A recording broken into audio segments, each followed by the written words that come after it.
Hey y'all, what's going on? How's everyone going? Let me see. Another weekly live of live reviews.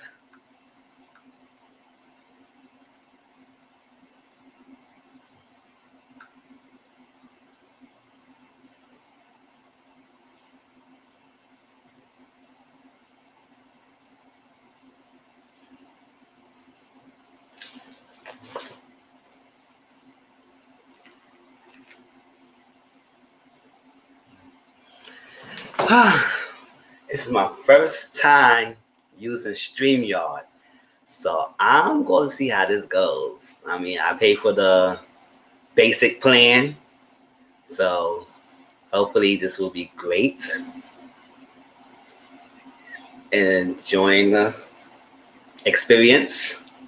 I had to learn how to do all this stuff. I had watched the video to do the tutorial of all of what it is, how to create a banner, how to create this, how to do that, how to set it up. So we'll see how this goes. I'm happy. All right, so I'm just waiting for the few more people to come in because I know it's still there. All right, so waiting for people to come in. But this live will be on reviews of Life at the Lockup, Growing Up Hip Hop Atlanta, and a little bit of Ready to Love. Anything else that you want to talk about, but that's what the live's gonna be about today. And then at 8 o'clock tonight, catch me on the Queen's panel with some King's perspective of Auntie Momo's channel, and I will be there as well, where we talk about other various topics. So stay tuned and check us out.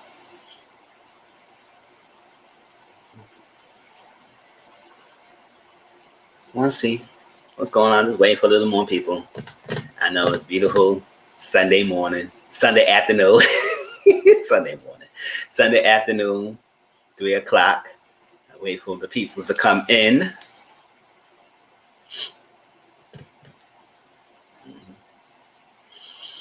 How's your day going? Sure. I know my day has been fine. Anybody who welcome me, who comes and join my chats on a weekly basis, and y'all want to come and share the stream with me and talk about some of these shows, feel willing to talk about. I'll just post the link up. So let me know. We get chatted up, y'all. Let's chat it up.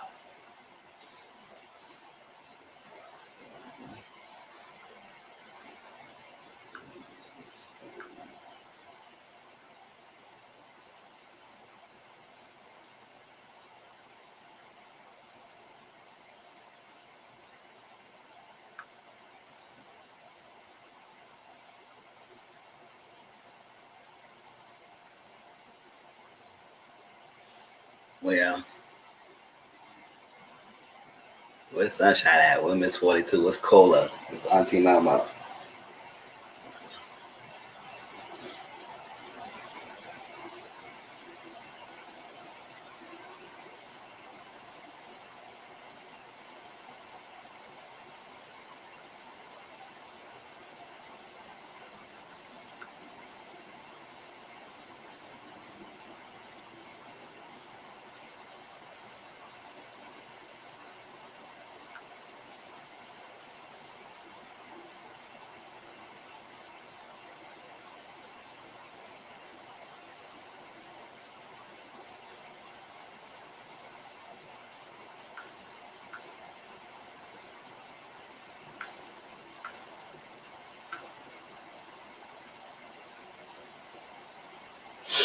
All right, just wait for a few more people.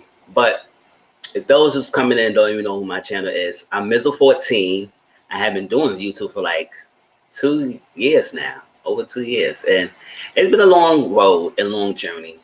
I decided to do reviews because I have been inspired by some YouTubers that inspired me to do YouTube. And I say, you know what, let me just join in and just start talking about things, which is reviews of shows. So when I started my channel, I was reviewing like The Haves and Have Not. I stopped reviewing that show, but The Haves and Have Not I was reviewing the singing competition before. I was reviewing what was it? I did Pose on my channel, some Love and Hip Hop, on and off with Love and Hip Hop, and some various other shows. Recently now I'm doing Love Like the Lockup. I did Life at the Lockup, MTV Catfish, and review other shows as well.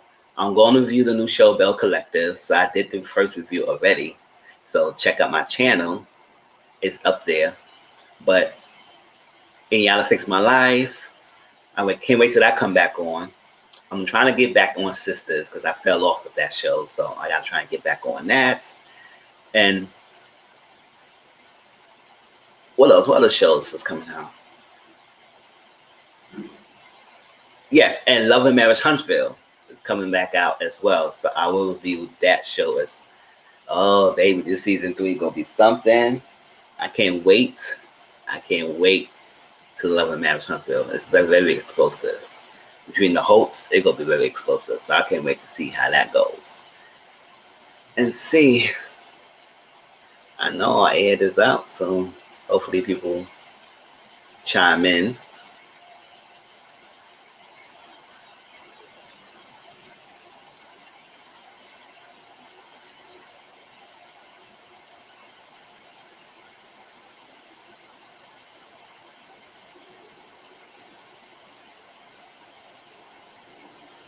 Oh yes, Queen Sugar is coming back on next month, and that was one of my other shows I do review as well.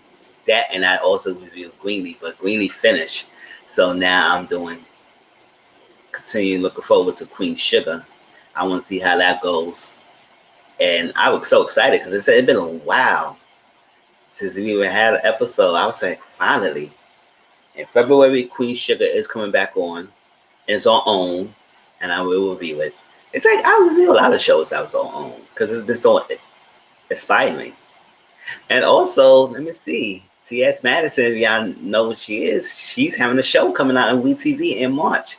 I was like, oh my God, congratulations to her. So I'm happy for her, and I want to see how that goes. So maybe I might talk about it as well. See how that how well that come about. But other than that, looking forward to anything else.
Hey, how's it going?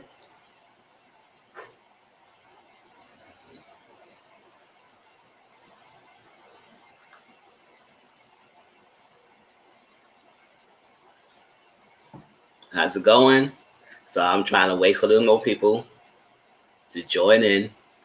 This is gonna be a live review of different shows tonight. Today will be Life at the Lockup, Ready to Love, and Growing Up Hip Hop Atlanta. Growing Up Hip Hop in Atlanta. All right.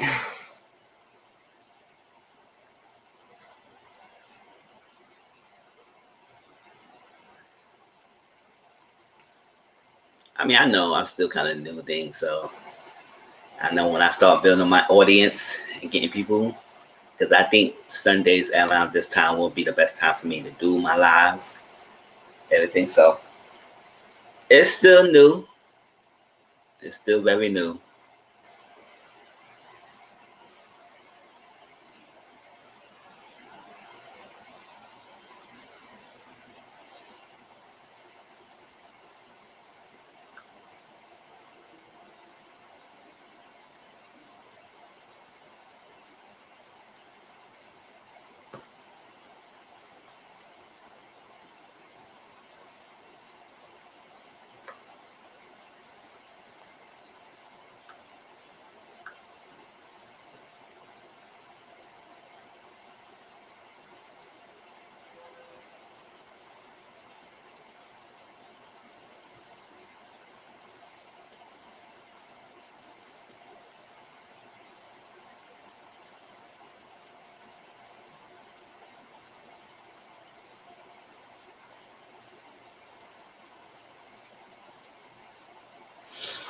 I can't start the review until I get some people in here. I want to make this more interactive and conversational and talking.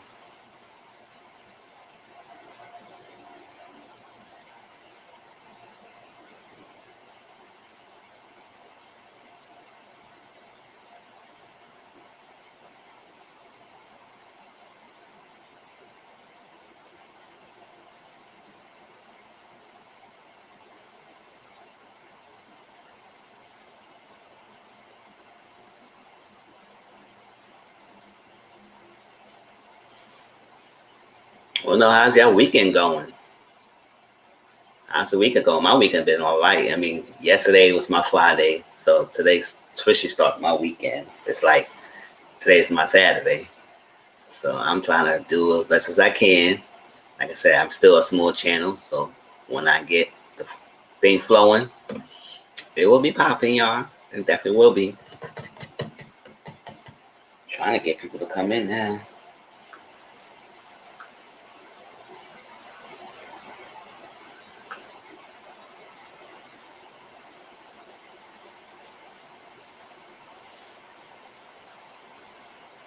Hey.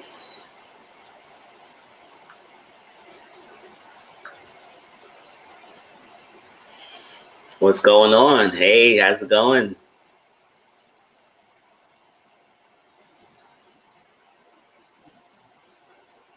Hope people can hear me. Well, guess you believing. Like I said, I'm still a small YouTuber, so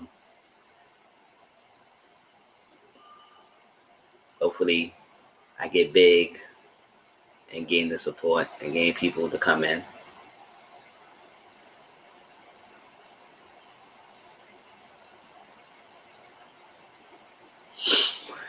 All right. I guess when people come in, they come in and join, and I will just start talking about some of the shows already. Okay, so Life at the Lockup. I mean, the episode last night was good. It was good. It just some of the people I just get so annoyed by them so far, and I just can't. I don't know. I can't. So the first thing was Brittany and Marcelino. So we have Brittany. She's Brittany is still looking for her mother. She's looking for her mother, and she is.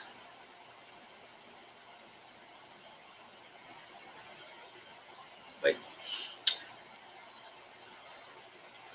I'm sorry, I don't want to start yet. Because it's really not going to be interactive if nobody's here.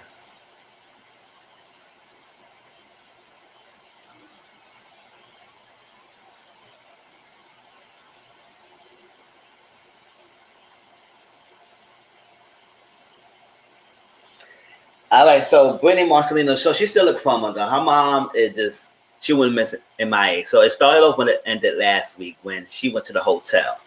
And when she opened the door, and her and Marcelino opened the door, it was nowhere in there. It's like it had been not been slept, and it was like basically spotless clean.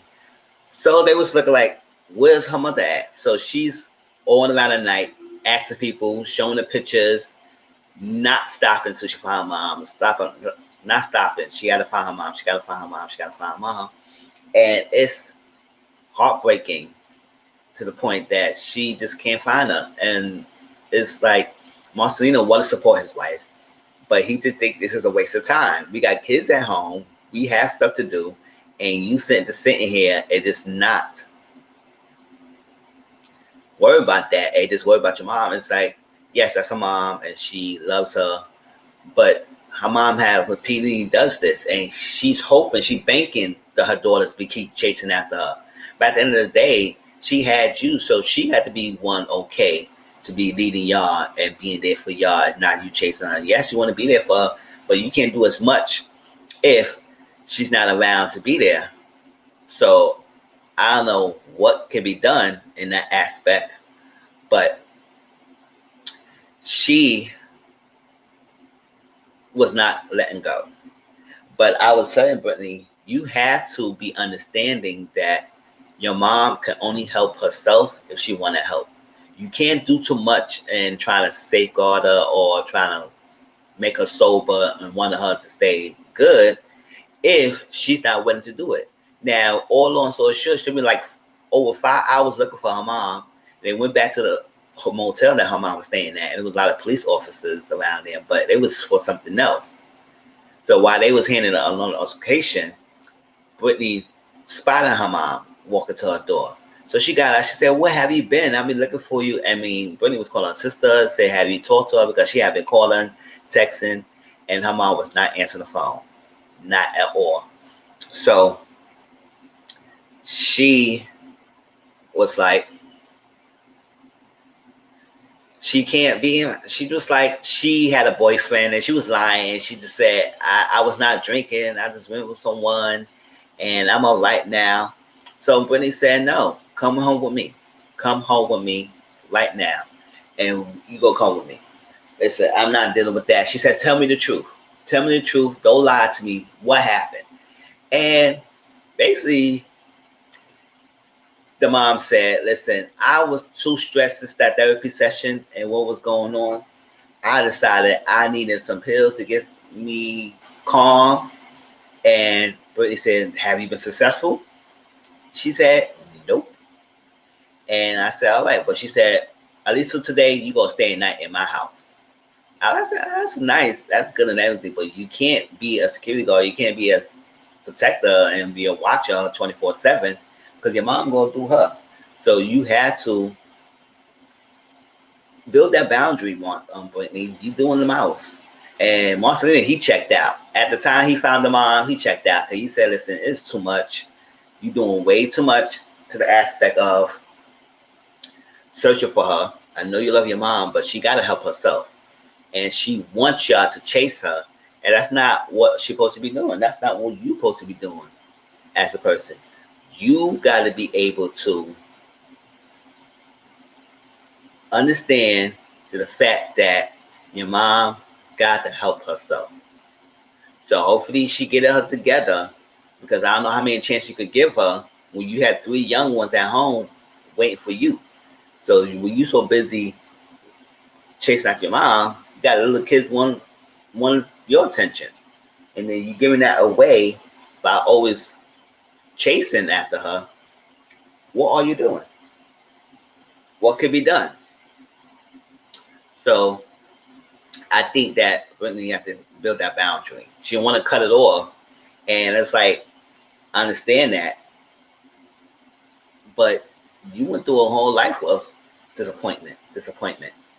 And I know you want to change, but you can't change her. You can't change her or anybody else in that matter. So you really had to just move on and just love your mom for the distance. And if you want to help her and she wants to come around and be there and help you and also help herself and continue the therapy sessions and to continue her getting sober and things, then that's a step in the right direction in doing that.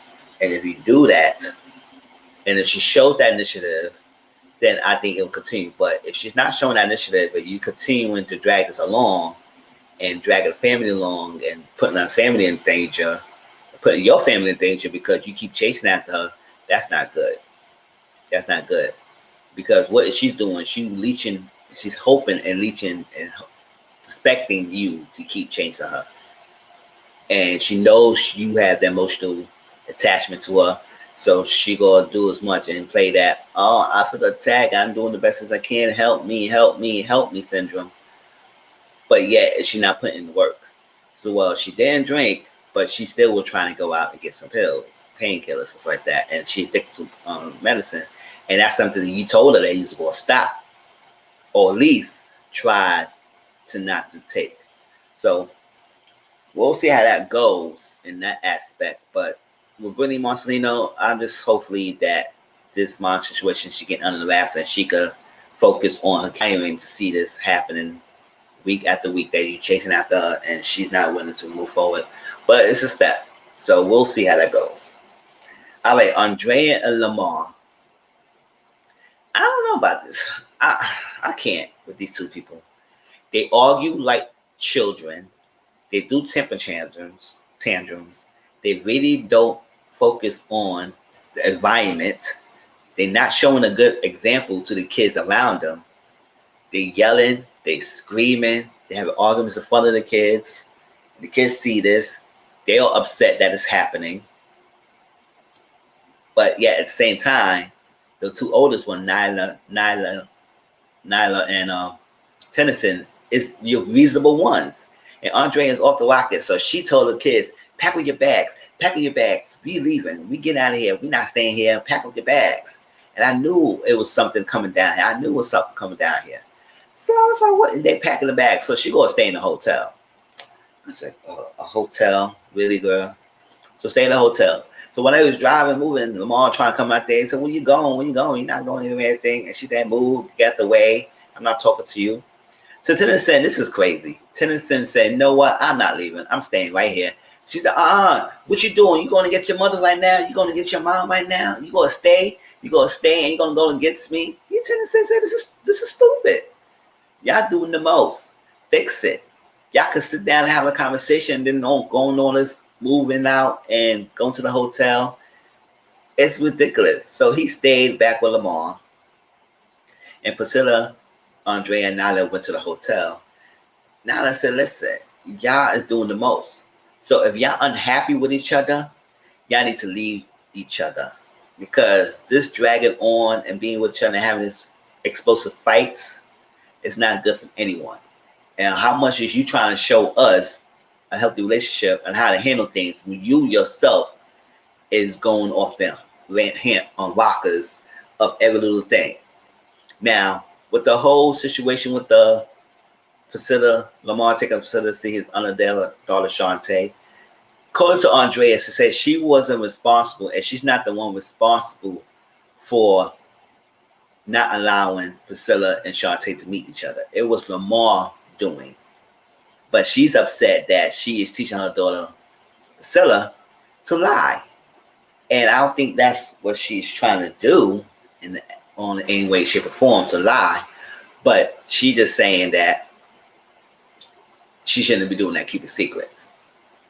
And Lamar's saying that it was up Andrea when she found out she didn't want Shantae around the family. Now, I kind of believe in the aspect of, and let me say this, Andrea's right in a point because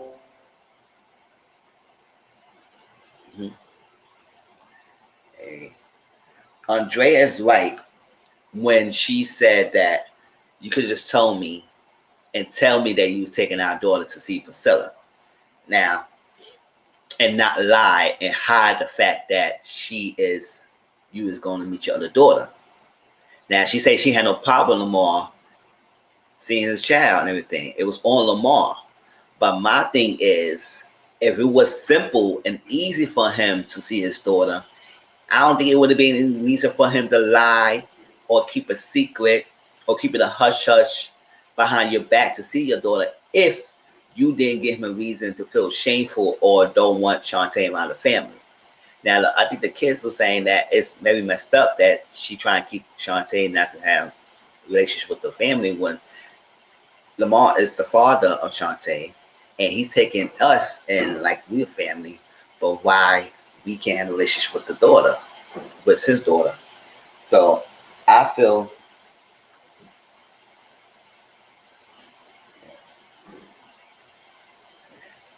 yeah, I feel that's great. I feel that is truth. It should be a blended family. It should be no way that he should be ashamed of Shantae not being around. So I feel like yes, he should have his relationship with Shantae, and I believe this situation could have been handled in a more adult way. Now he feels strongly. He said, "Well, Andrea should not tell me not to see my daughter Shantae." She's upset. That's yeah. She shouldn't tell you that because at the end of the day, that's your daughter. But you still lied and hide the truth. Now you feel strongly, you should tell them, "Oh, I'll take my daughter Priscilla. I'll take my daughter Priscilla to see my other daughter." Now if she had a problem with that, then it would have been on Andrea. It's not on you, because at the end of the day, she can't stop you to seeing Shantae.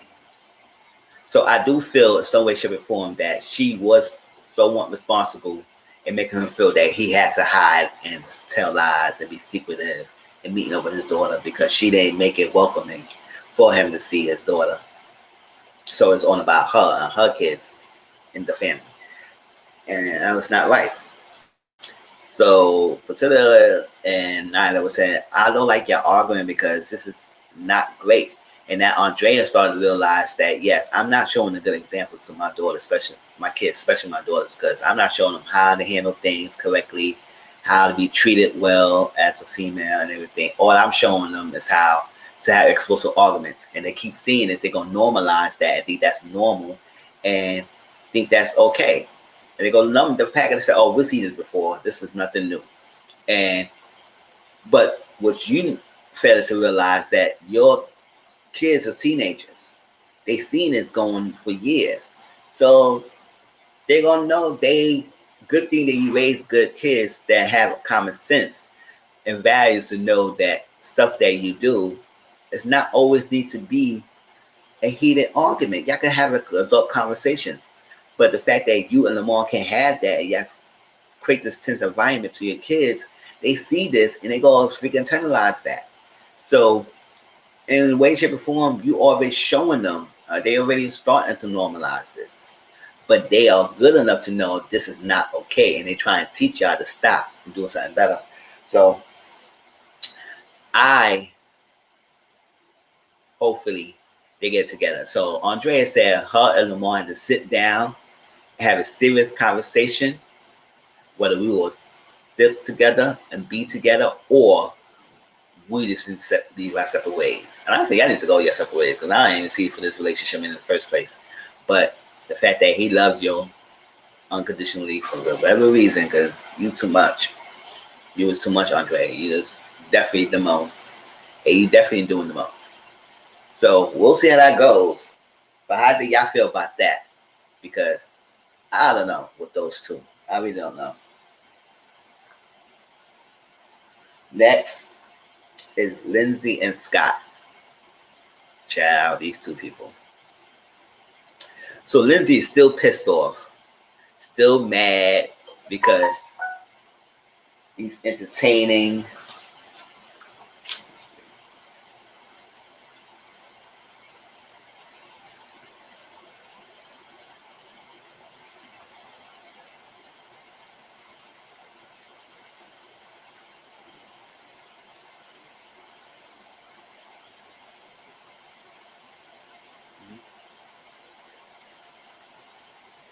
So about y'all. Yeah. So she's mad. Lindsay is really pissed off. And she's like taking everything out the drawers, throwing it on the floor, taking the pill bottles, throwing the pills on the floor, scratching the table. And I say, you need to get out of there. You need to get out. You need to do you doing the most, Lindsay. And you mad because he was entertaining what sex workers or entertaining stuff when he was in prison, and while he's talking to you at the same time, and you think he's broke, but you was after for his money. Then you wouldn't get this pissed off if you was out there for the wrong reasons and you was there for the right reasons. Was love? Was you not?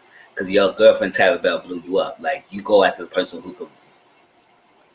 who could afford your lifestyle, and if they can't afford you anymore, then you get upset and then you would leave. So instead of leaving, you wrecking havoc in his place. And I said, listen, girl, Scott is a better person because you would have been out that house. You wrecking damage and doing stuff, and you still on probation or parole. You gotta go. You gotta go. So he came home. He said, "Oh, is all this necessary? Is it necessary?" She said, "F you. I got nothing to talk to you about." I said, "Oh, okay." So he went outside and he was chilling, smoking cigarettes. He wasn't even paying. He's saying, listen, I know not to bother Lindsay when she's on a tirade. She can't handle an adult conversation. She's emotionally immature and everything. I said, she does all this. Why you still want to be with her? But all that stuff. So he's sitting there and she come outside. She got the book. Now, even with the book, you still didn't prove your point. Find the quote. You say you got the quote from the book. You got the book. You scrambling through the pages. And I was like, when you're supposed to pinpoint the page, the chapter, the line, the paragraph, all that stuff right then and there, so you could show him, all right, I got this from the book. It's not enough to show him the book and throw him. He said, well, I gotta go through all this to see if I find the page. I said, no, you had to go through all that. She just showing the book to try and prove the point that she got it from the book. But at the end of the day, if it was a book or not, you still feel type of way, and you still wrote that. You still wrote it. So what's your intention of writing it? You just want to write a quote, just write a quote? So why was that only particular quote written and nothing else? Because you knew some way, shape, or form that your spot was blown by Scott, and that you feel type of way that he's not backing down from it, and he's on your behind. So instead of you getting a hot seat, you got to be angrier than him and be pissed off on him more because he's supposed to be hot as stuff. Now, whether it's true or not, he was entertaining sex workers. He said, yes, he was entertaining them, but not during the time he was talking to Lindsay. Not during the time. It was way in the past when he was single and he was doing him. But with Lindsay, no, he wasn't entertaining that. So she's doing all this tirade and she didn't want him to listen. And she was saying, you go ahead. All right, I got you. I got you. Throw yourself away. Send the table out. He said, okay, we're going to play this game. And I'm going to get you more than you get me. And I'm going to hurt you more than you hurt me. Okay? And by the way, I might have sex in your bed tonight before the end of the week. No, before the end of the week, I might have sex with someone in the bed. And if I was Scott, I would say, well, if that's the case, by the end of this night, you will be at this house. You will be at this house. At the end of the day, you have to be in the house. So if you get kicked out, you got no address anymore. And like I said, he could be petty and call your post. So I said she no longer live here. So she need to find an address to live. Okay, that's what I would do. I would exactly do that. And I know what other people gonna do about that. But that's what I would have done. If she gonna sit there, act like she has nothing else. And act like she got all the tools, all the power in the world, all the things she could have, and she have every right to feel the way she feel. But yet you still keeping secrets for him. So I want to know when he gonna find out the secrets you keeping. Glad thing he told Tara Bell not to live there, and that's also to piss her off because he told that he's not comfortable with Tara Bell being in a driveway. She's no longer allowed to park her camp truck in a driveway, and she got upset. I said, "Oh yeah, because you don't got your connect anymore." Next to you. So she said, oh, I'm gonna have to come and live with you. I said, go ahead and live with that girl. Shoot, you trying to have her come over here and go live with she at. All that stuff. So Sean and Destiny, I don't got much to say with these two people. I really don't. Because I don't know what can be done to these people. He's worried about the court date with the $50,000 without what I keep saying that he should have never done. He should never put that $50,000 up, and now you try to bait Kelly and make her feel bad. She actually did give him the $1,000, and she said, "I can't believe I'm doing this. I can't believe I gave you this $1,000." So he go, I guess, go down there, chase after Destiny. He wants the court date, all that stuff, and I guess Destiny want him to tend to the court, all that stuff, and he said, "No, don't show up." But actually, he did go show up, so he decided that he will still attend, even though she said not to. I said that he wants his money, you better go attend, so like that. And the court date's the next day, and she's freaking out. She said, "Every time I get to here in this court, they always put me back in prison. And my actions led me to doing that. I could face 7 years for taking off an ankle bracelet monitor and leaving. I could go back to jail." So that's freaking me out. So she sat down with her mom, and they have a conversation. Her mom was breaking down, crying. She said, "I don't want to lose you. It's there. You got to do what you got to do. You got to do what's right and everything. And I'm sorry. I haven't been like the best mom growing up and everything." And we also found out from Destiny that she has been abused when she was growing up, sexually assaulted by somebody close to the family. And she didn't get that protection. She didn't really get the protection it needed. And when she finally come out, I think she said that person is in jail now. But at the same time, it just affected her to the point that she was going through the wrong path. She was angry. Warpath. She was spinning a lot of wrath. And whoever's in her way won't get it.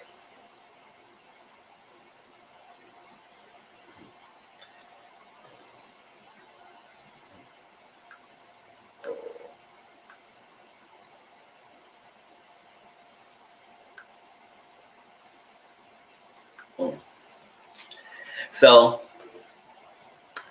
I was like,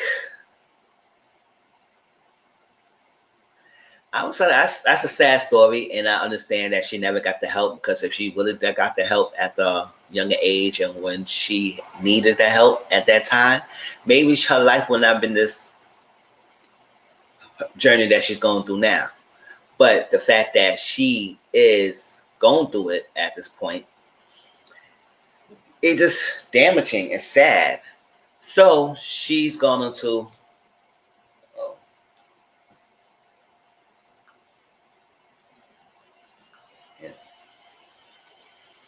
so she's gonna do it. So she think about still attending the court, but it's no guarantee that she will attend court. There's no guarantee. So I said, "Oh snap, that's crazy." But move on from there. So Duckface Lacey, John, and Shane. So Duckface Lacey had a luncheon or thing with her friend Amber, and they talking and discussing, and she was saying how John is out. He has been reaching out to me, and I don't know. I haven't tell Shane because I didn't want him to get in trouble and get into any altercations with anybody and go back to jail, because he could have faced a lot of years time if he go ahead and have a fight, because I know Shane ain't gonna want to beat up John, and I didn't want that disappointment and also bringing any drama into her life. And she still had mixed emotions of John, because that's someone she really loves, and he just keep acting up and messing up. But she was Shane now. She married to Shane, and she'll have a baby by Shane. And so Duckface Lacey dad and Shane went to golf. And Shane said he never been golfing, and the father told him how to good way to golf, and said think about John and what you gonna do to him. And I guess that helped, because he was slapping those golf balls all left and right and all that stuff. Now Duckface Lacey dad told Shane that, "Oh, John is out," and she knew that he's out. And Shane faced like, "What? She didn't tell me?" Oh no, no. No, she had to tell me. I don't know why. So he gonna get the bottom of it. He gonna make Lacey tell him if John is out and why she's keeping a secret from him. Because he said if he sees John, he gonna beat John up and stuff like that. But I said, Shane, get yourself together. And Lacey said he's working a lot of temp jobs right now and he does different things. And she just worried it's not permanent, not sticking. So it's a lot of stress in the family. And lastly, Challenge Face Michael and Sarah. Okay, so they is arguing over the same thing over and over and over and over again. They arguing with the same thing. And basically, Sarah's upset that Challenge Face Michael saying that he's the standing up father and he's always been there for the girls and he hasn't been there and he want kudos for being there or stuff like that. But she said, listen, I've been doing this for most. You haven't been there. You wasn't around. I gave birth to both girls. You wasn't around.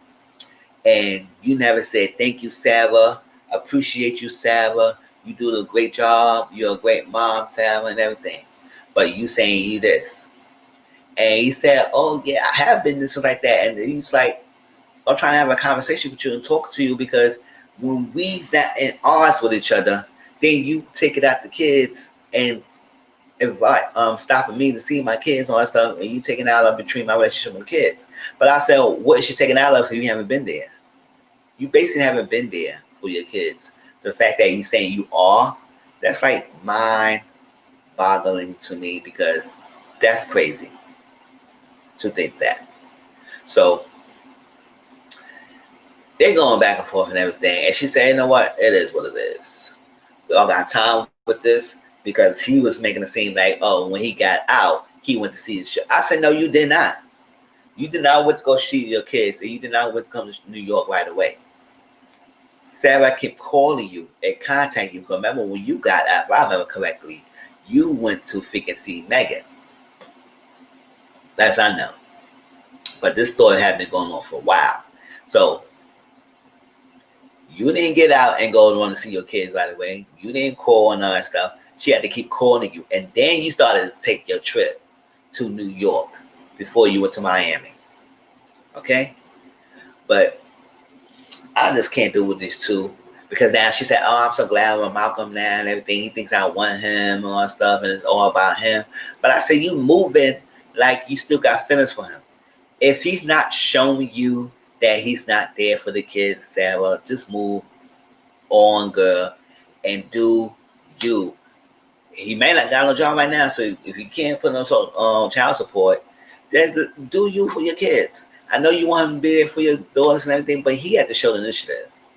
He just can't come and pop up when he wants to and say, oh, yeah, I'm the dad of the year. That don't work like that. It doesn't work like that at all. So that was that one right with the lockup. Tell me how y'all feel about that. Now, next I'm going to talk about growing up hip-hop in Atlanta. It's some of my viewpoints. I mean, I haven't been watching the series or any other growing up hip-hop Atlanta or growing up hip-hop series. I think it's Atlanta and I think it's another one. I think LA and something like that. But I haven't been watching as much. So I go in and out with the seasons and watching here and there. So I say, you know what? When I have the time, when I do have some time, let me watch some of these episodes. I won't be pre-recorded reviews of it, but I might talk about it in my lives every now and then and see how it goes. So I came back on the season and watched what's going on. So these two episodes had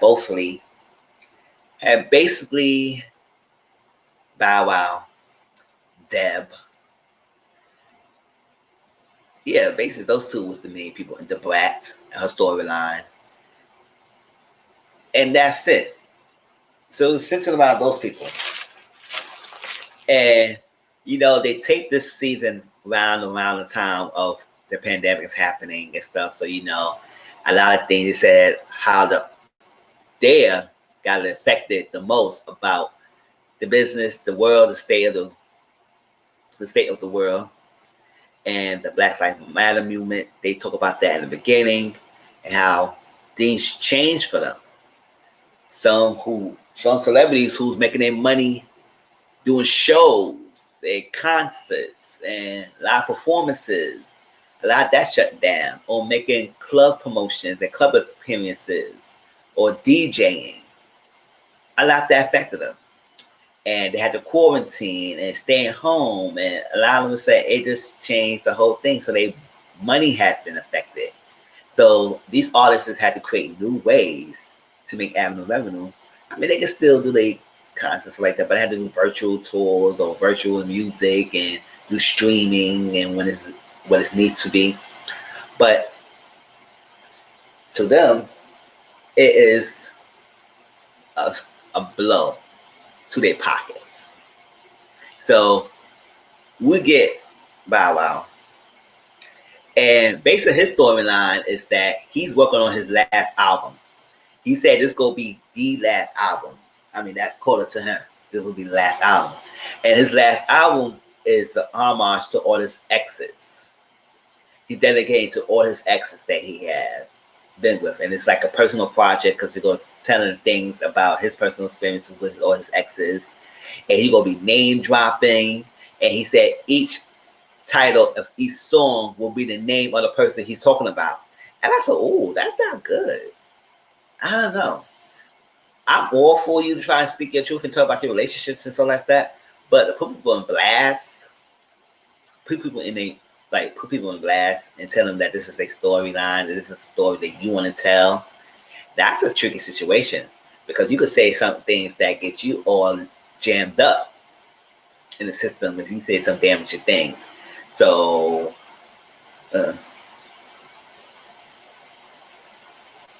yeah, he thinks he's something else. And hey, CM, how you doing? How you been? And yeah, he thinks he's something else. I don't know. Bow Wow, Sharmos, he thinks he's a ladies' man. And so he want to talk about the album. The manager said, listen, this album is not it right now. It's not the most. It's all over the place. You got to focus and you got to tighten it up. Let JD hear it. Let your father JD hear it. And he said, oh no, I don't want him. Because I guess him and JD had a little falling out. I guess they got autistic differences. And he did this as his personal project. So he don't want JD to be on it because he know JD was telling the truth. So his manager said, listen, this is too much. You got to put more into it. He got upset because the manager was telling him the truth. And he didn't want to hear it at the time. And his manager, Andy, is always on him because he like to splurge and spend. And I said, we in a different state right now. You can't be splurging like that and think you're going to get to make the money that quickly. I mean, yes, you're a celebrity, so you're making more money than what we all ever can make. But at the same time, you splurging when you haven't made your last album for like 10 years ago. So if you're going to make this the last album, you really got to focus on this. Because I remember last season, if I remember correctly, he wasn't even focused on the album as much. He was mostly on the ladies. And girls there's a girls that, girls this, a girls that. And relationship problems. I remember last season he got bit by one of the girls he was dating with, and they had I guess it was a fight in the thing, and they were telling him not to stop doing that. You was putting yourself in danger. But he don't want to listen. He has a tendency not to want to listen to people. He want to do what he wants to do, how he wants to do it, and no one going to tell him what he needs to do. And he kept saying that in this episode. He said, no one going to tell me how to spend my money. No one going to tell me what I need to know. No one going to. I said, what do you have people around you for? Sure. I said, you got little managers, stuff like that. So he was with an apartment with Pimpin, Streets, and some other dude. And they was talking and living it up. He said he was in Miami recently. And they were doing this pandemic with no masks on, having a good time, all that stuff. And they just came back. And yeah, while they're talking, Shania called them. You know, that's what's her name? Shania. And that's Japri daughter, and she's was telling him, it's like, listen, I'm going to see Angela, and it's all that stuff. And he was going off about her. Where your mask at? She said, I'm not allowing anybody, but where your mask at? You will not wear anything on stuff.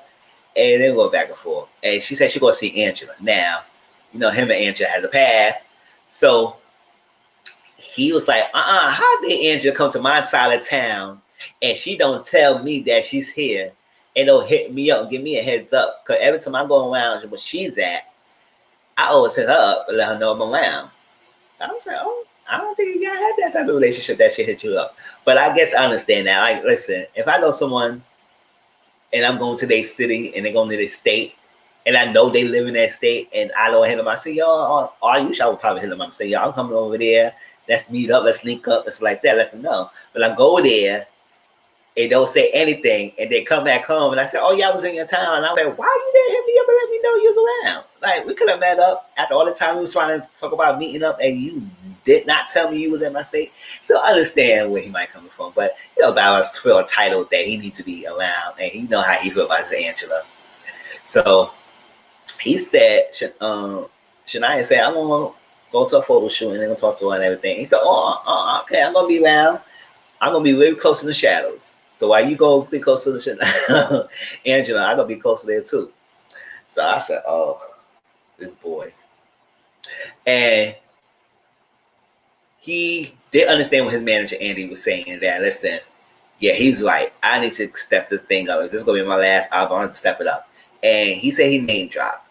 And one of the names he dropped when he was talking to his mother, and I kind of cringe when he called his mother by her first name. I mean, most people, I mean, you got that relationship, that's fine. But I call Baba. I don't know why he didn't say that, but he went to his mother's house. And one of the names he dropped was Blac Chyna. So I was like, oh, okay. I mean, I know another one is Angela. So we'll see how this album gonna be, because if it's gonna be a tell-all secrets of his relationship with his exes, they say you gotta do it at a bang. You gotta do it up. If you can't do it up, we can help you in that aspect. And it's gonna be a flop. He said, and then he bought himself an expensive car. And now when he was in Miami, he incurred a lot of expenses. He had like a $27,000 jet, and then he had to pay the bill because they decided to smoke weed in an establishment when they told him not to smoke, and he had to pay for that. And then somebody threw up, and he had to pay for the cleaning, and it was a lot he had to pay for. And then after all that stuff said and done, then he gonna buy himself a car.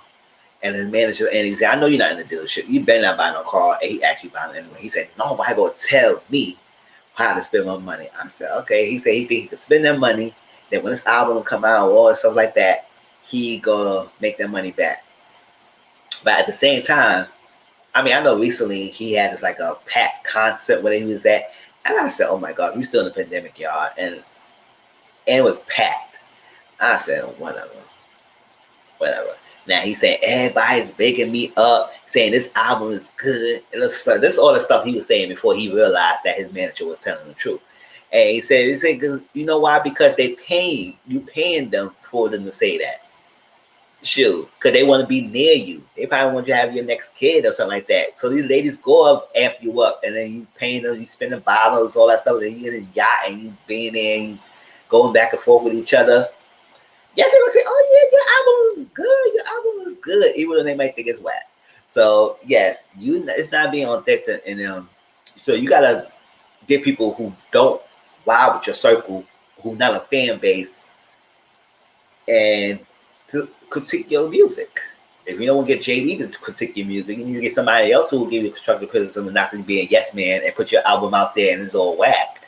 And especially gonna be your last one. I don't know if it's out. Is this album out yet? I don't know if it's out yet or not. But I mean, I don't think it's so, because if it was, people have been talking about the album already. So we'll see. All right, so Da Brat. We know Da Brat came out the closet when we all know she was already. We already out her the closet a long time ago before she even out her herself the closet. So it was a big surprise when, I guess, the video when her girlfriend bought her the car and she was crying and all stuff like that, and he would say, oh, okay, Brat just said it that she's out the closet. But I guess it was in her own time that she wasn't comfortable with it. And they's in the house, and when COVID happened, Brett is not having it. She wanted to know. She said, I'm not going to any public events right now. We got to rearrange certain things. I got my mask all the time. I got my glasses on. Deb invited her to a luncheon, and she was like, I'm not going to a luncheon. No, it's not. It's COVID out there. I'm not doing none of that. So the fact that I want to go out there and do all this stuff, hey, what's going on?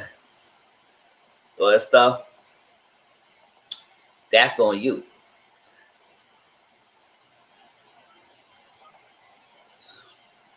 Yeah. So she was like, listen, I'm not doing it. So she sat there and she was talking about her relationship with the Jessica Judy and how they met. They said they met in Atlanta, stuff like that. And Brat said she was nervous. She didn't want to see her on imperfection.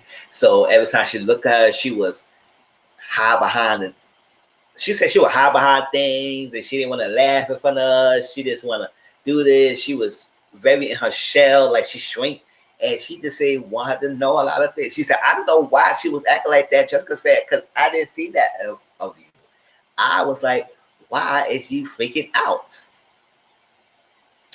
And she said, I don't know. And she said, I like that she could be real comfortable around me. And after Brat and her been together, they have been real comfortable with each other and stuff like that. Now, she's saying that Jessica Judy is an entrepreneur. She runs a good hair product, a hair care line, and she's based in New Orleans. So she has a warehouse there in New Orleans. And Brat and her were trying to talk her coming to Atlanta. And she said, we jumped that bridge when we jumped that bridge, but yes, I love it too. Yes, I love that she is being herself as well. I do like that because she don't have to hide, and it's freely now. And people still love the Brat, so it's not like.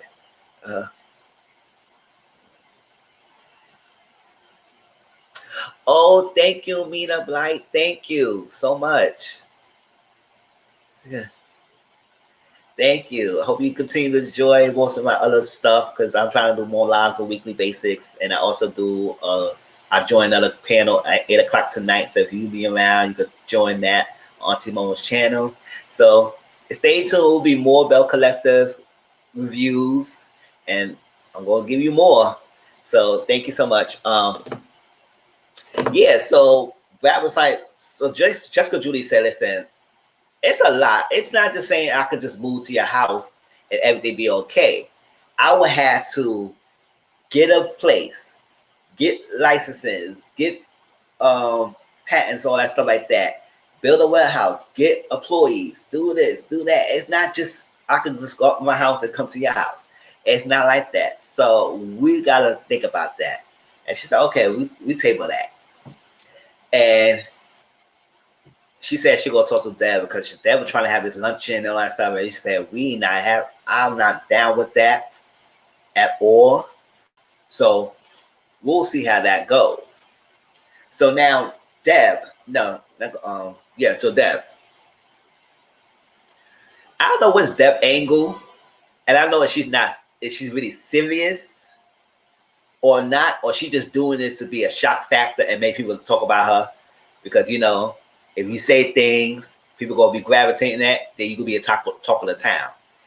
Now, I don't know, I haven't seen a lot of tweets and none like that about Deb supporting 45 or being an on supporter. But yes, Deb all this whole past 2 episodes will say, yes, I support him. He himself, he tell that it is. I don't know why everybody's up in the arm because he runs it as he runs it. And America is not a country. America is the business. And this is us. And he runs it like it is. And I support that. I pro Orange Man. I said, oh, okay. I don't know. I was like, what's this angle is, Deb? Because I was like, she was hell bent in keeping her word. Said, listen, I support him. I'm gonna vote for him. I'm doing this. I said, oh, Deb. Deb. Everybody gonna be in her feelings, their feelings about you. They say, "Oh, you gonna lose supporters?" She said, "I don't give a f about any supporters. I don't give a damn about supporters like that. Like that, people always been hating me. It's like that."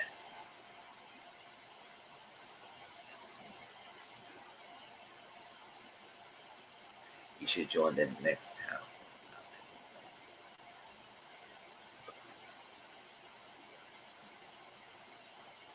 Okay.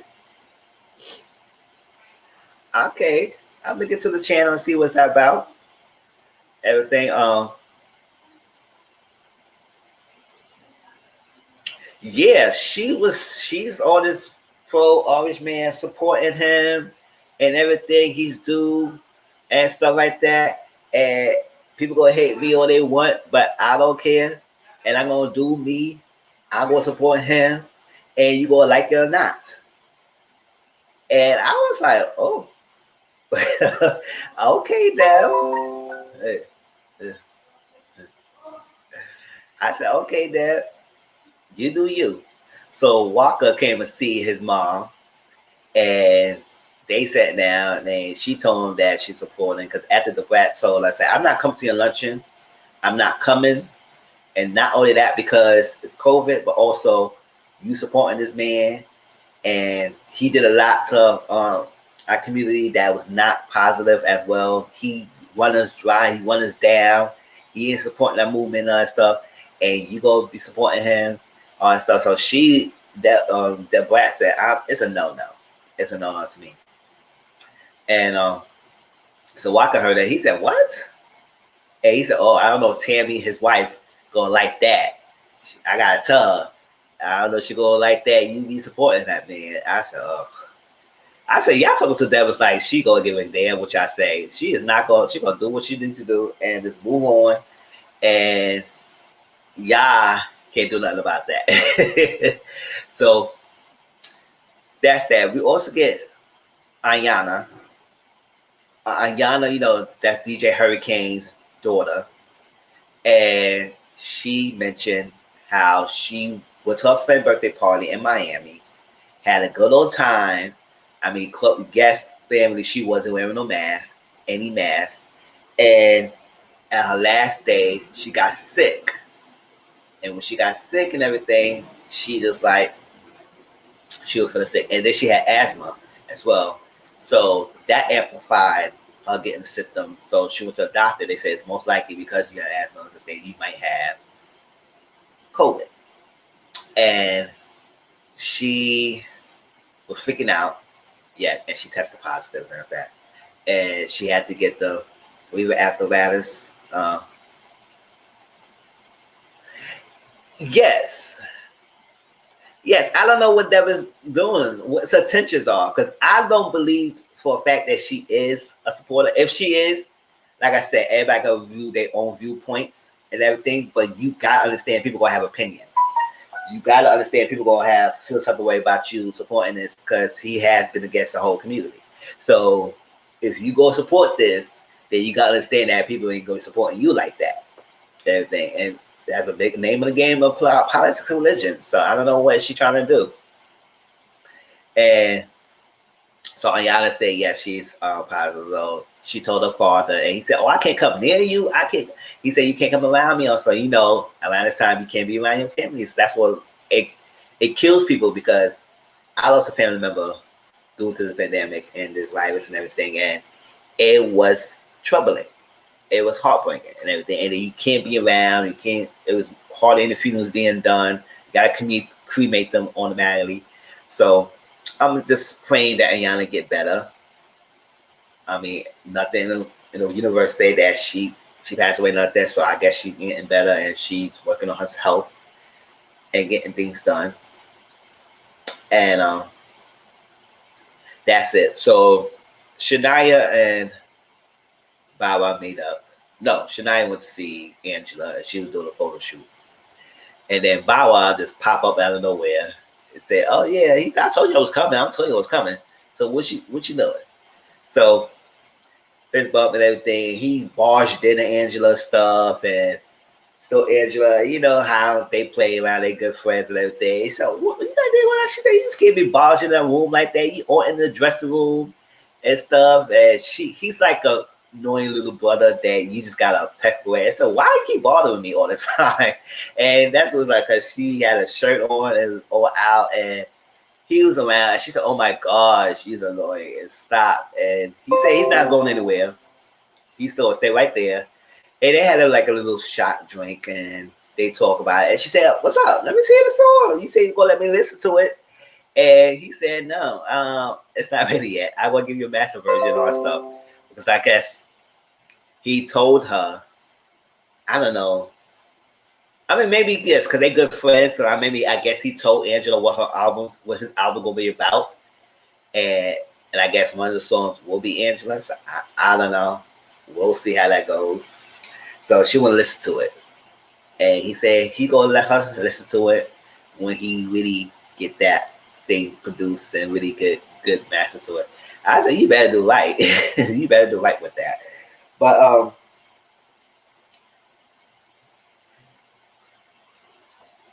hey Tracy, how you doing? You finally joined us one. Yeah, this week live. Start at 3 and doing like that on a weekly basis.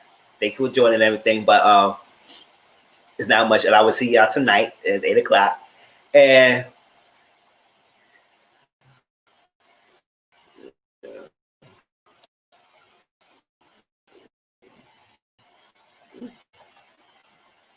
oh my gosh. Y'all can see me? Oh.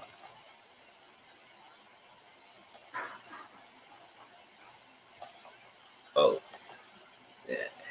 Yeah. So I was like, oh. But that was no, I forgot. So we get cause the Brat and Deb met up and they was talking for a little bit. And yeah, that was on her little thing about supporting Orange Man.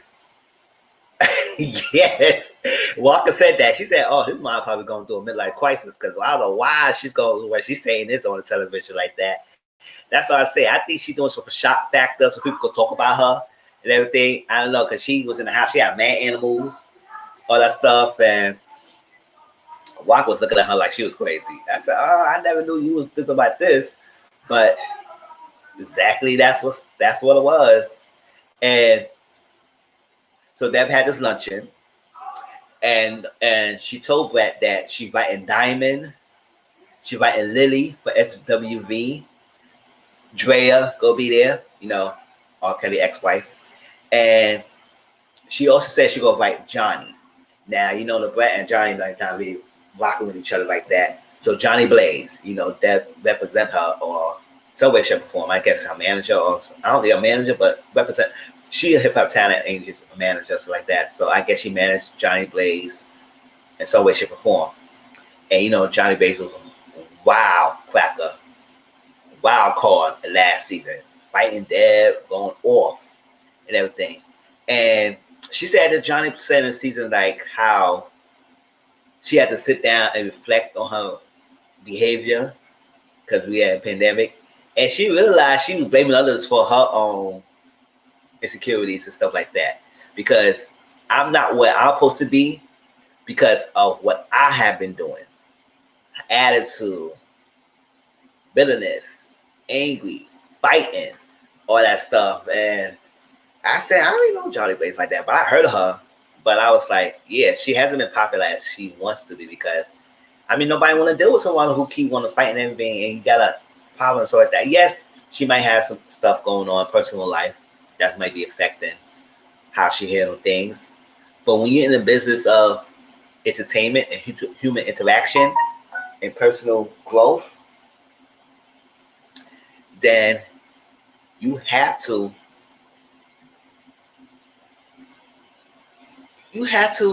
reflect on that. So she invited Johnny to the thing because she said, listen, I invited people who may have opinions of you. So you gotta maybe handle that. But this is my last chance giving you. I'm giving you this one last chance. So don't mess it up. But Johnny ended up not going and not attending because she started having an anxiety attack. So she was calling Johnny. Johnny was not picking up, all that stuff. Diamond was worried about Johnny. She asked Pippin, her ex-boyfriend, to go downstairs because they live in the same building, check up on her and see what's going on. And yeah, she had a panic attack. And Deb took it to heart, and she was basically crying a little bit because, she was crying a little bit because she said she had similar experiences with her own son. And when we know about, growing up with hip hop, Atlanta first came about, we heard about her story and stuff like that, about her son took his own life away. Mm-hmm. Yes. Okay. Yeah, so see, sometimes when you got talent, stuff like that, you mess your own bag up and mess your own stuff up because you let the pressure and you let your anger and stuff like that build up and lashing out on the people and you the one who's responsible for your own up because there's human interaction and connections in the entertainment business, and you going through all this is like ridiculous. And so Deb took it to heart because I guess Johnny was saying, I can't take it anymore. I don't want to live anymore. Stuff like that. So she said, I don't take anything for granted or gain.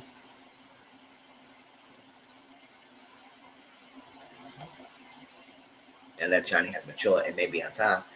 Yeah, it's probably time. Maybe it should be her time because if she's smart enough, she could. This is the perfect time to show her talent because people's at home. Most people at home looking for music, looking for artists, looking for things to talk to look at, to aspire to dance to, whatever. And there's not much competition out there, so she could. I mean, there's some competition, but not as much like we grew up in the 90s and 80s where everybody was around and everybody had to fight for each other and eat. Now she has some time to get her thing together. Yes. Yes, I do agree. Hopefully, she could get that together and fast. But Deb had a luncheon. Everybody was around. The people I mentioned, and a group of other ladies was also there. And I guess they was talking about things, and they started talking about 45. And this is what Deb started coming up. She said, "Oh, I vote for him, and I would support him. Why y'all mad about him?" I was like, "Oh my God, Deb." And that's how the episode 2 ended. So we'll see how that goes with that something. Like I said, I think she is doing that for troll factor. I don't know if it is true that she's for some. That's on her. But I don't know what she would be on television and her supporters watching the show and looking at that and say that, oh my God, she must be on her mind. But like I said, I think she's doing that so she could have people talk about her. And like I said, a lot of people haven't been talking about her like that. So I don't know how much well she's doing. Maybe because it's the second week. So like that. But people say, oh, that's something mine is. That's Deb. So but that was growing up hip hop Atlanta. So I'm gonna continue watching and still talk about it from here from time to time. Because it's just something to watch on Thursday. I'm gonna try to make this long because I got stuff to do. But Ready to Love. Let me talk about that a little bit. I think I might hold off and do Ready to Love when I finish the reunion part 2, because the part 1 was this past Friday. So I might watch the part 2 reunion and talk about that. But I want to talk about a generality of the whole show and how I feel about that, and maybe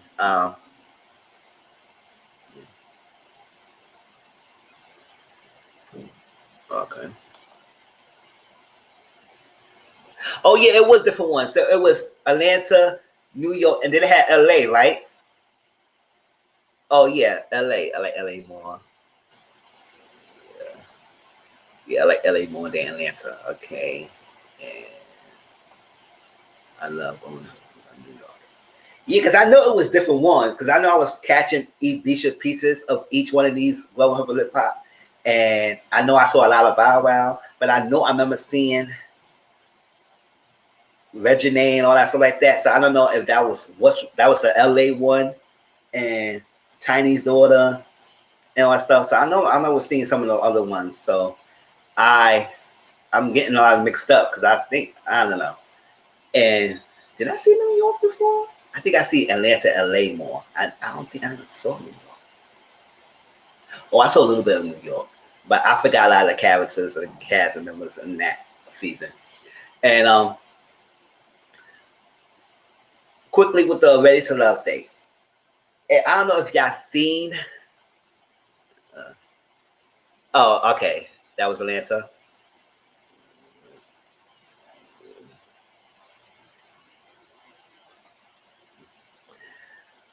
I don't know if y'all seen Ready to Love. That was on Fridays.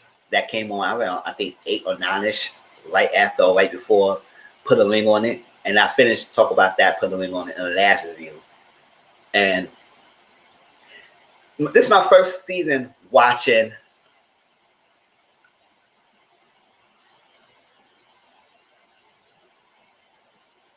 Oh, okay, yeah. Pepper and her daughter. I think I remember seeing that season. That was a whole mess. That was a whole mess.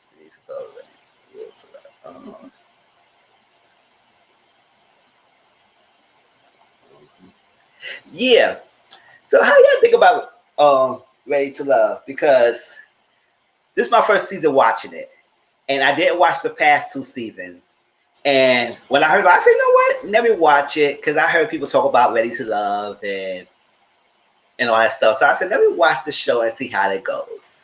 Because sometimes when you watch these dating shows and all this stuff like that, people never end up being together. Some people do, but then they get together and then they break up and all stuff like that. But every few now and then, people who still have long lasting friendships and relationships like that. So I was saying, let me watch this.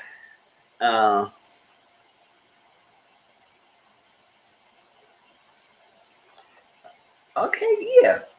Denise was over. Yeah, she was a whole mess. Yeah, I'm gonna talk about her a little bit. And I think I'm gonna talk about each individual. I'll probably next week when I see the part 2. But this one I'm gonna talk about the whole thing. Is like the whole resort idea. I did like it, but I felt like it was enough matches that would need to be made or connections to me. And I think the whole formula that had forcing everyone to spend weeks together in a resort to find love, it's not natural because he's sitting there, all that stuff, doing this stuff. But it's not your everyday norm when you busy and then working and family or kids like that and loving and see how y'all interact in that everyday setting. So I guess that's what people was like in the last previous season. They didn't really like the result one because this whole everybody under one roof was a lot for them. But I had liked the idea, but I felt like they would do a lot of eliminations too early, and it wasn't enough activity to make the connections for people. So then we could see people might have different connections with it because it seemed like everybody just vibing on the one person they really like. Oh, this is that, and they zoomed into it. And that's another thing. People lashed on someone so quickly, and that's what they lashed on to for the rest of the season until that person get away, and then they had nobody else they was connecting with. So I was like, I wish they had more activities, and especially significant activities, and also counselors in the avenue to have them sit down and listen to them why is they ready to love, what stuff they need to work on and stuff. Because I just feel like it wasn't much matches or generous connections. And the 2 couples that ended at the end, I don't know. I just feel like it happened. It just happened because it was like the last odd people in the bunch, and they had to just lash on the people who wanted to make it. Because, for example, Winter was like in Jay throughout the whole most of the season, but Jay was feeling Joy the most, and the fact that Joy had left because she had a family emergency and family situation incident, Jay left. And then she started seeing Anthony close to the end of the season, and they started a bit of connection. But I don't know if that connection was so real as much that I felt that she would have had with Jay. But since Jay's connection was more with Joy, it just like went to just settle for the Anthony. Yeah. Yes, I feel like they did cut so early because I think, yes, first impressions is a lot. First impression is important, but at the same time, some people might not drive in that type of environment. You gotta get them ease up. It's like that. When if they put me in a situation like that, I have to feel people out. I'm very observant. I mean, if you give me some good music and some dance and stuff like that, I will be open up. But but watching and observing and talking to people, I say I gotta feel people's vibe. And then when I feel you, and I say like that. But some people had their natural talent just to get for gab and to talk to people. It's like that. Other people was laid back. So I feel like if they hold off with eliminations to like at least like the third or fourth week, and you can still build a connection, then you can start seeing people different things and do different activities that will express the different personalities and different emotions from people, so you could see who other people. Because people latched onto people so quickly, and that was that, and they missed up and they stomped on the feet, and it's that. And also probably better casting, connected people, because it would have been very interesting if we would see a lot of potential couples build on the show. But it just felt like it was Survivor. Eliminate one, and that person going out, latch on the next person. Now,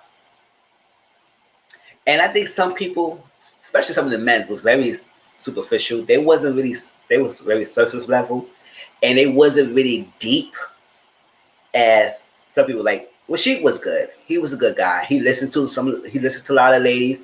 He had what going on, but what messed him stuff up, he lashed on Adriana most of the competition. And then after a while, he was trying to see other people. Then he started talking to Alex. Then he started talking to Simone. Yes. So I wanted to see what was the last season about, and probably watch it and see how that goes, because I feel like if that was True Tracy, I think they should have did that more. Yeah, they mix up the dates and do different activities and do different things. I think this is like a speed dating type of thing. Have people go with different people and then like do more activities, and then after the fourth or something week, start eliminating who you know is not making a connection with other people. Okay. Hey y'all. So, hey bro, I'll call you right back. All right. All right. Yeah. So that was that. So I was like, I will wait to see the second thing, and then people playing games, especially that Denise. Oh my gosh, I'm gonna talk about her, and then I'll let this go and everything, get myself ready for everything else. Denise, I had liked Denise in the beginning, but she was doing a lot, especially close to the end when she played herself, played that little mind games that she's doing. But all this time, we know that you was like a Count Finding, which I think Count Finding was never a deep person. He was very surface level as myself. So I don't know why that Adriana and him became the last survivor couple, but that's what it is. And she was on him. And I think he got turned off of her when she started playing that jealousy card so quickly. But I was like,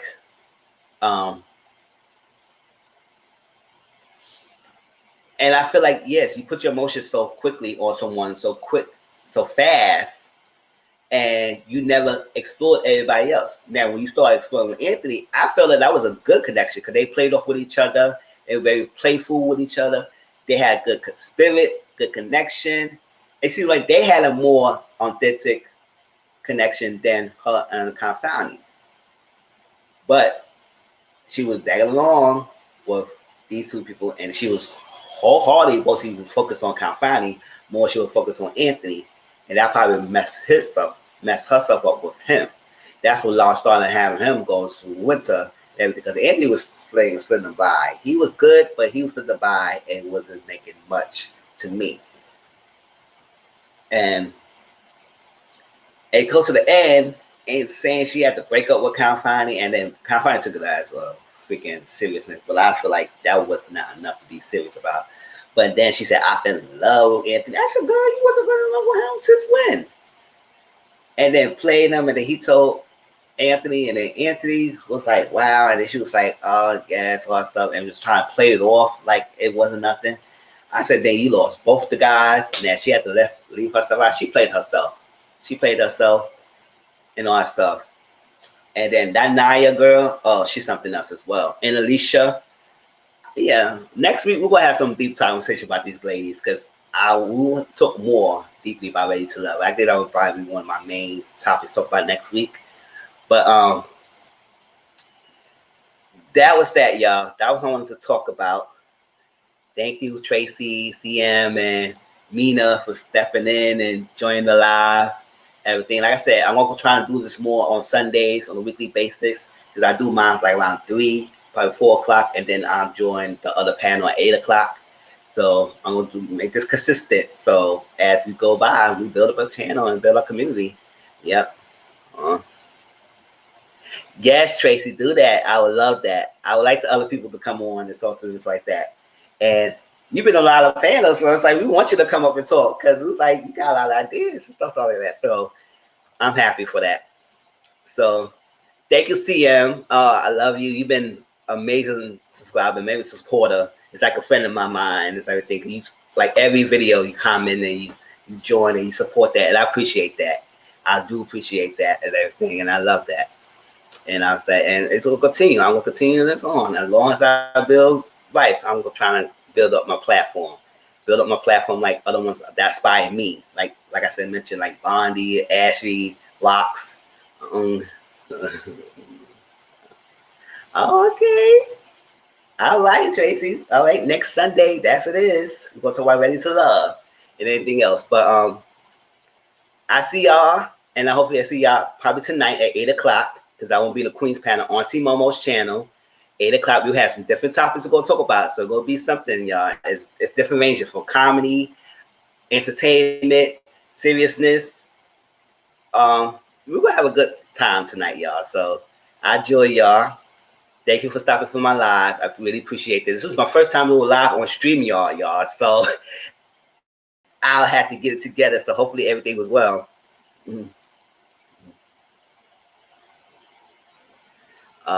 Oh yes. Yes, like Catfish, yeah. Catfish videos. It had to be one of my most popular ones, but I love it. It's good. So I enjoyed it. So y'all enjoy your Sundays. Like I said, if y'all around 8 o'clock Eastern, 7 o'clock Central, that's when the thing will be on. So y'all join me there. I will be there with Auntie Momo, Cola, Sunshine, Miss 42, and everything. So let's get there. It's certain there. All right. Talk to y'all later, y'all.